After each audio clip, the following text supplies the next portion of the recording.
우리는 지금 성령 강림 절기를 지내고 있습니다.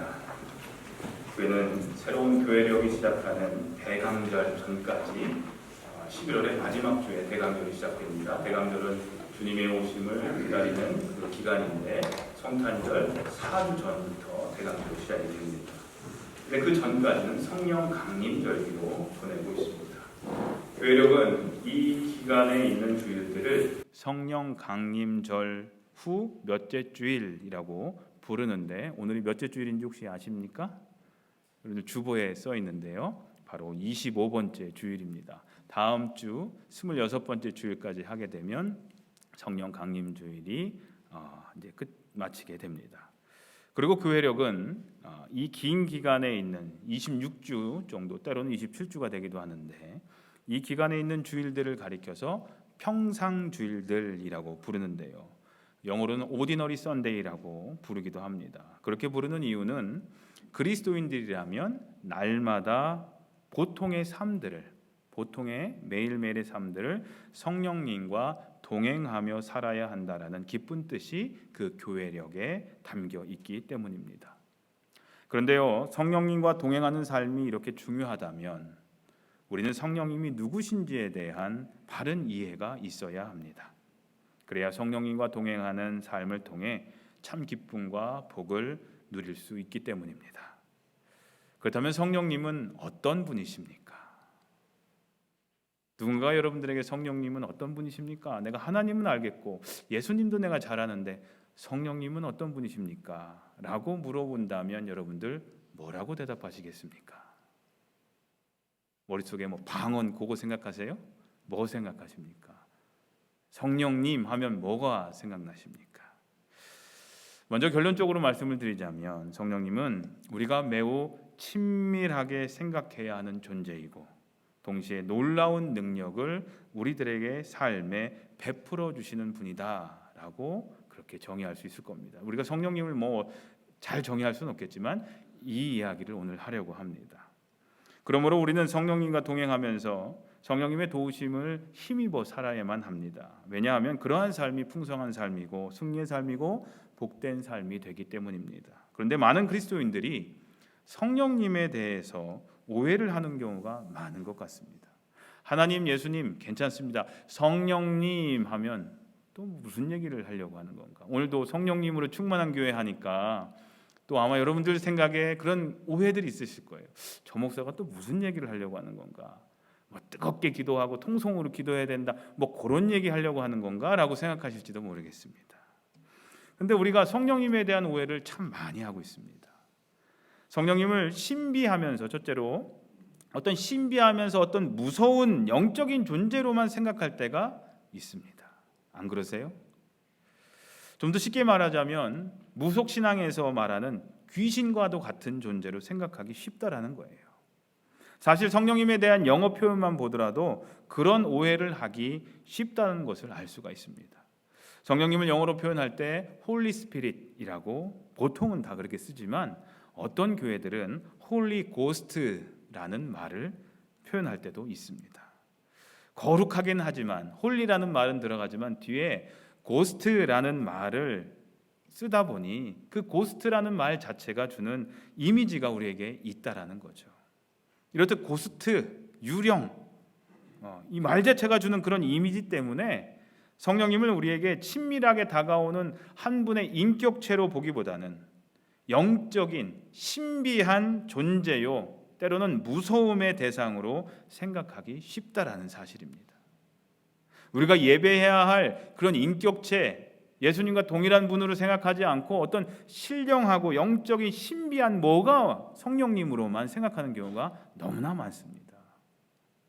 성령님에 대한 두 번째 오해는 성령님을 인격체로 보기보다는 어떠한 신비한 힘으로만 이해한다는 사실입니다.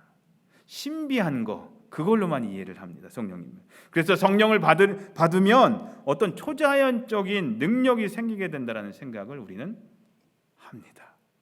우리 한국교회에서 대부분 그래요. 성령을 받으면 뭔가 우리가 그동안 못했던 것들, 신기한 것들을 한다라고 생각을 하는 경우가 있습니다. 마치 성령을 받으면 무당에게 신이 내리는 것과 같은 비슷한 것으로 생각하는 분들도 있습니다. 성령을 받으면 이상한 말을 하게 되고, 그게 뭐예요? 이제 잘 모르는 분들은 방언을, 이상한 말을 하게 되고, 성령이 또 세게 임하면 갑자기 쓰러지기도 하고, 그걸 교회에서는 입신이라고 얘기를 합니다. 그리고 보통 사람들이 잘 이해할 수 없는 여러 가지 행동들을 거침없이 하게 된다라고 생각을 합니다. 물론 성령님이 주시는 그러한 능력이 필요할 때도 있지만, 그것들이 지나치게 표현되면 부담이 된다라고 생각하는 분들도 신앙생활 하시는 분들 가운데 많습니다. 그래서 나는, 아마 우리 교회 성도님들 중에 그런 분들 계실지도 몰라요. 나는 그저 조용하고 평범하게, 유난 떨지 않고 평범하게 신앙생활하고 싶지 이상해지는 것은 원하지 않는다라는 생각을 하면서 성령님에 대한 거부감을 느끼는 분들이요, 의외로 많습니다. 그러나 우리가 여기서 한 가지 분명하게 알아야 할 것이 있습니다. 성령님은 단순히 어떤 신령한 능력이나 힘 또는 은사가 아니다라는 겁니다. 그걸로만 성령님을 그렇게 올감해서는 안 된다라는 거예요. 성령님은 하나님 혹은 예수님이 우리들의 삶에 거하시는 모습인 것입니다. 좀 더 직설적으로 표현하자면 성령님은 하나님이시고 성령님은 또한 예수님이라는 말입니다. 이것이 우리가 믿고 있는 삼위일체, 성삼위일체 교리입니다.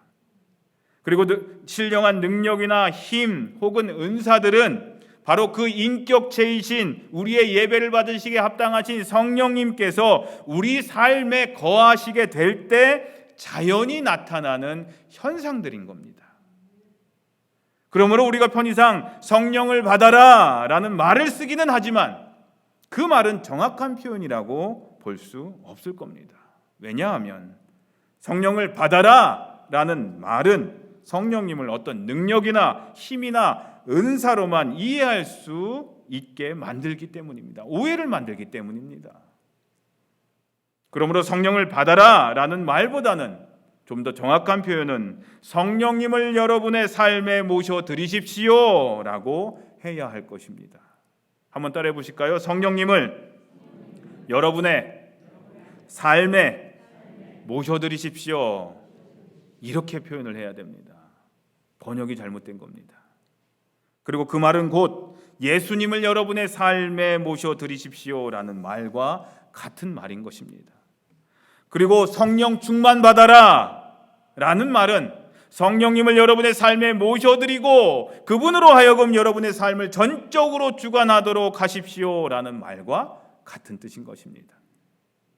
성령 충만 받아라, 우리가 그렇게 얘기할 만한, 성령님을 뭐 보내거나 막 가라고 할 수 있는 그럴 자격이 우리가 있습니까? 하나님이신데 성령님을 우리들의 삶 가운데 모셔드리고 그분께 우리의 삶을 전적으로 100% 맡기십시오. 이것이 바로 성령 충만 받아라의 원래 의미인 것입니다. 또한 성령 충만한 삶은 방언한다고 충만한 삶입니까? 예언한다고 성령 충만한 삶? 아니요. 성령 충만의 삶은 다정하시고 친밀하신 예수님께서 성령의 모습으로 우리 삶 가운데 거하시면서 여러 가지 놀라운 일들을 우리들의 삶에 이루어 주시는 복된 삶이 바로 성령 충만한 삶인 것입니다. 우리들의 삶을 통해 성령님이 역사하시는 것, 여러 역사들이 있겠죠. 신비한 그 은사들도 있을 것이고 여러 가지 것들이 있겠지만 우리들의 삶을 통해 성령님이 역사하시는 삶, 역사하시도록 내 삶을 내어드리는 삶, 그 삶이 성령 충만한 삶인 것입니다. 그렇다면 성령님께서 우리들의 삶에 거하시면서 행하시는 놀라운 일들은 구체적으로 무엇이 있을까요? 이 질문에 대해서 성경은 이렇게 얘기를 합니다. 첫째로 성령님은 우리를 구원에 이르는 지혜로 인도하십니다 라고 표현합니다. 고린도전서 12장에 하나님의 영으로 말하는 사람은 아무도 예수는 저주를 받아라 하고 말할 수 없고 또 성령으로 감동하지 않고서는 아무도 예수는 주님이시다 하고 말할 수 없습니다 라고 합니다. 여러분들이 예수님을 나의 구주시고 주님이시다라고 고백하신다면 이미 여러분들 안에서 성령님께서 역사하고 계신 겁니다. 둘째로 성령님은 우리가 하나님의 깊은 경륜까지 깨닫게 한다고 말씀합니다. 고린도전서 2장에 성령은 모든 것을 살피시니 곧 하나님의 깊은 경륜까지도 살피십니다. 사람 속에 있는 사람의 영이 아니고서야 누가 이 사람의 생각을 알 수 있겠습니까? 이처럼 하나님의 영이 아니고서는 아무도 하나님의 생각을 깨닫지 못합니다 라고 말씀하고 있습니다. 셋째로 성령님은 우리가 하나님의 자녀임을 깨닫게 하십니다. 로마서 8장에 성령이 우리의 영과 함께 우리가 하나님의 자녀임을 증언하십니다 라고 말씀하십니다. 넷째로 성령님은 우리가 거룩한 삶을 살도록 도와주십니다. 데살로니가후서 2장에 하나님께서는 여러분을 성령으로 거룩하게 하시고 라고 말씀합니다. 다섯 번째로 성령님은 우리가 하나님의 말씀을 지킬 수 있는 능력을 주십니다. 에스겔서 36장에 너희 속에 내 영을 두어 너희가 나의 모든 율례대로 행동하게 하겠다. 그러면 너희가 내 모든 규례를 지키고 실천할 것이다. 여섯 번째로 성령님은 우리에게 담대함을 주십니다. 사도행전 2장에 보면 이런 표현이 나옵니다. 더러는 조롱하면서 그들이 새 술에 취하였다라고 말하는 사람도 있었다. 성령님을 받고 성령님을 경험한 제자들이 밖으로 나가서 전하는 모습을 보면서 술 취했다라고, 그들이 새 술에 취했다라고 얘기했습니다. 얼마나 담대했으면 그렇게 표현을 했을까요? 일곱 번째로 성령님은 우리에게 기쁨과 평안을 주십니다. 요한복음 14장에 나는 평화를 너희에게 남겨준다. 나는 내 평화를 너희에게 준다. 내가 주는 평화는 세상이 주는 평화와 같은 것이 아니다. 너희는 마음에 근심하지 말고 두려워하지도 말아라 라고 하시면서 성령님은 우리에게 평안함을 주십니다. 여덟 번째로 성령님은 우리의 연약함을 도우시고 우리를 위하여 간구하십니다. 로마서 8장에 성령도 우리의 약함을 도와주십니다. 우리는 어떻게 기도해야 할 것도 알지 못하지만 성령께서 친히 다 이루 말할 수 없는 탄식으로 우리를 대신하여 간구하여 주십니다 라고 말씀하십니다. 아홉 번째로 성령님은 우리의 삶에 귀한 열매를 맺게 해주십니다. 오늘 본문 마지막에 이 표현이 나옵니다.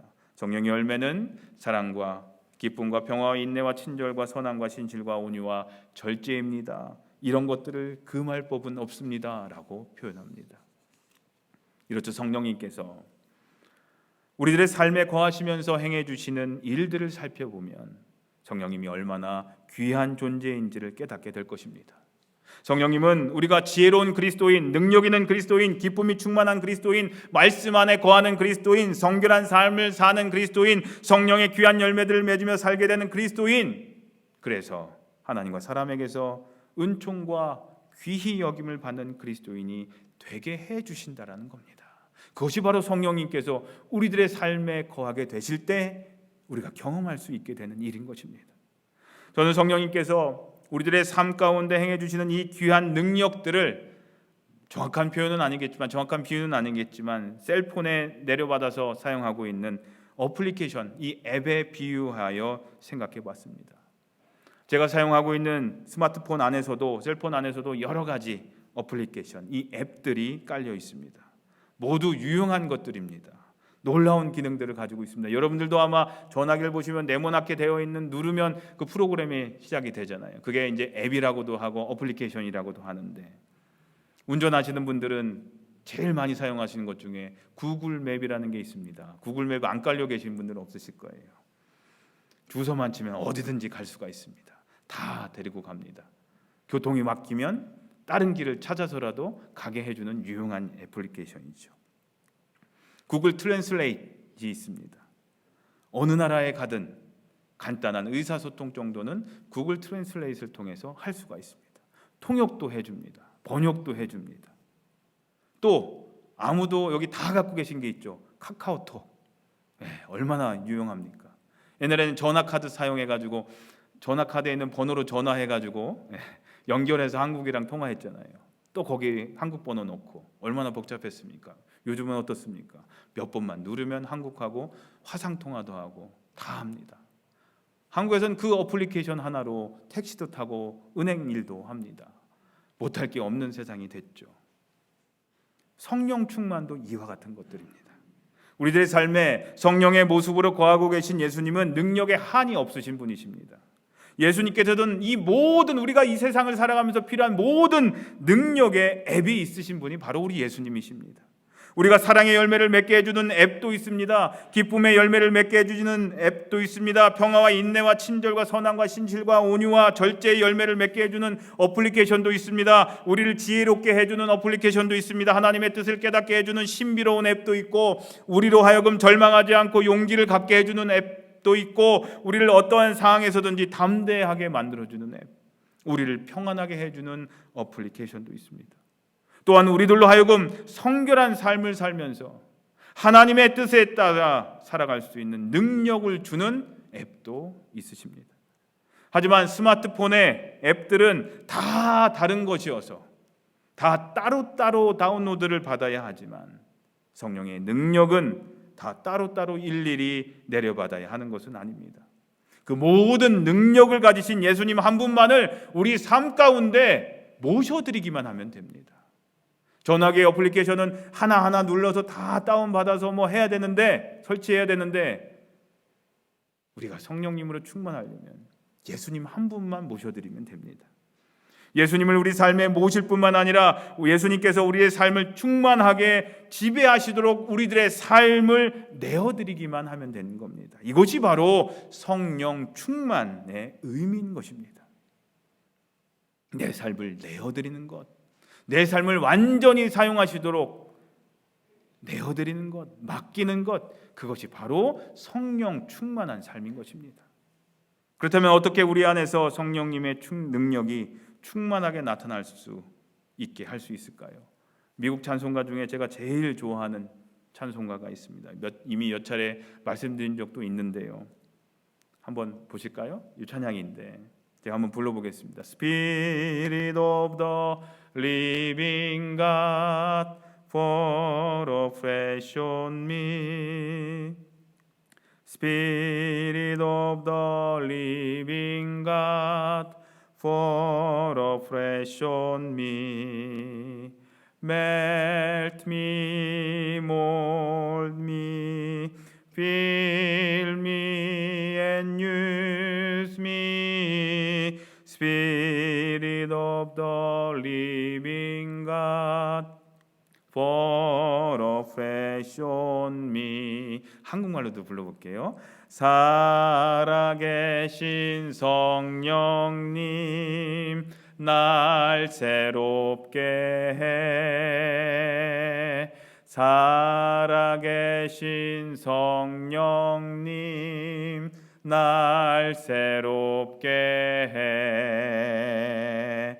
녹이시고 빚으시고 채우시고 사용하소서. 살아계신 성령님, 새롭게 하소서.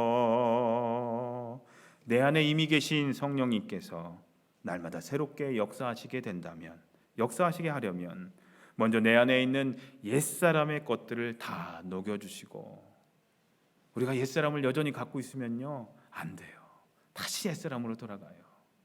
내 옛사람은 다 녹여주시고 멜트미, 그리고 다시 나를 성령의 능력으로 새롭게 빚어주시고 몰드미, 그리고 빚어준 걸로 끝나면 안 돼요.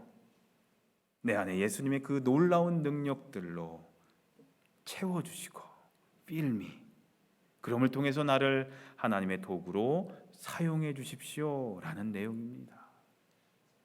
녹여주시고 다시 빚어주시고 성령의 능력으로 채워주시고 채워진 나를 사용해 주십시오 라는 데까지 나아가야 된다는 겁니다.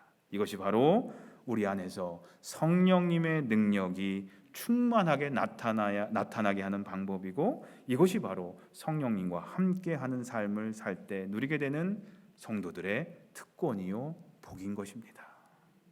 오늘 본문 마지막 부분에서 사도 바울은 성령의 9가지 열매를 언급합니다. 사랑의 열매를 맺게 하는 성령님이 우리들의 심령에 충만할 때에 우리 안에 있던 미움이 힘을 발휘하지 못하게 됩니다. 그리고 사랑이 우리들의 삶과 생각을 주장하게 됩니다. 기쁨의 열매를 맺게 하는 성령님이 우리의 심령에 충만할 때에 우리들 안에 있던 슬픔이 힘을 발휘하지 못하게 됩니다. 그리고 기쁨이 우리들의 삶과 생각을 주장하게 됩니다. 평화의 열매를 맺게 하는 성령님이 우리의 심령에 충만할 때에 우리 안에 있던 전쟁과 싸움의 마음이, 미움의 마음이 힘을 발휘하지 못하게 됩니다. 그리고 평화가 우리들의 삶과 생각을 주장하게 됩니다. 인내의 열매를 맺게 하는 성령님이 우리들의 심령에 충만할 때에 우리 안에 있던 조급한 마음이 힘을 발휘하지 못하게 됩니다. 그리고 인내의 힘이 우리들의 삶과 생각을 주장하게 됩니다. 친절의 열매를 맺게 하는 성령님이 우리의 심령에 충만할 때에 우리 안에 있던 무례함이 힘을 발휘하지 못하게 됩니다. 그리고 친절함이 우리의 삶과 생각을 주장하게 됩니다. 선함의 열매를 맺게 하는 성령님이 우리의 심령에 충만할 때에 우리 안에 있던 악함이 힘을 발휘하지 못하게 됩니다. 그리고 선함이 우리들의 삶과 생각을 주장하게 됩니다. 신실의 열매를 맺게 하는 성령님이 우리의 심령에 충만할 때에 우리 안에 있던 위선이 힘을 발휘하지 못하게 됩니다. 그리고 신실함이 우리의 삶과 생각을 주장하게 됩니다.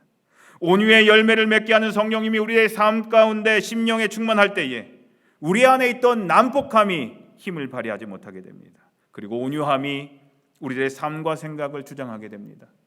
절제의 열매를 맺게 하는 성령님이 우리들의 심령에 충만할 때에 우리 안에 있던 방종이 힘을 발휘하지 못하게 됩니다. 그리고 절제가 우리들의 삶과 생각을 주장하게 됩니다. 절제가 우리들의 삶과 생각을 주장할 때에 우리는 거룩함을 유지할 수 있게 되는 겁니다. 하지만 반대로 성령님으로 충만하지 못하게 된다면 우리 안에 있던 미움과 슬픔과 전쟁과 싸움과 조급함과 무례함과 악함과 배신과 위선과 난폭함과 방종은 다시 우리 속에서 고개를 들어서 우리들의 생각과 삶을 주장하기 시작하는 것입니다. 사랑하는 성도님들, 여러분들은 이미 성령님을 모시고 있는 분들이십니다. 왜냐하면 성령님의 역사가 아니고서는 아무도 예수님을 구주로 고백할 수 없기 때문입니다. 여러분들 지금 예수님을 나의 구세주고 나를 구원해 주실 주님으로 믿으십니까? 그렇게 고백하십니까? 그러면 이미 성령님은 여러분들 안에 계십니다. 그러므로 문제는 성령님을 내가 받지 못함에 대한 문제가 아니라 성령님으로 충만하지 못한 데 있음을 알아야 한다는 사실입니다. 사도 바울이 에베소 교인들에게 성령 충만함 받으라라고 권면한 이유가 바로 여기 있는 겁니다. 사랑하는 성도님들, 거룩함 그 자체이신 성령님께서 저와 여러분들의 삶을 압도적으로 지배하시게 해야 합니다. 그러면 성령님은 우리들의 삶과 심령 가운데 거룩하지 못한 것들은 다 결박시키시고 우리들의 생각과 삶을 분명히 지배하게 하실 줄로 믿습니다. 원하옵기는 사랑하는 성도님들의 삶이 성령님으로 충만해지셔서 항상 성결함을, 거룩함을 유지하심을 통해서 하나님께 인정받고 많은 사람들에게 귀중히 여김을 받는 복된 삶을 살게 되시기를 거룩하신 주님의 이름으로 간절히 소원하며 기도합니다. 기도하겠습니다. 넘치는 사랑으로 저희를 사랑하시는 하나님, 부족한 저희들이 성령님과 동행하며 성령님의 도우심을 힘입어 살아가게 해 주시옵소서. 주님은 오늘도 저희에게 그러한 삶 살기를 간절히 원하시며 또한 그러한 삶이 풍성한 삶이요 승리의 삶이요 복된 삶이라고 말씀하심을 믿습니다. 성령님과 동행하는 삶을 통해 성령님으로 충만한 삶을 통해 저희들이 승리의 삶, 은총으로 가득한 삶이 되게 인도해 주시옵소서. 예수님의 이름으로 기도합니다. 아멘.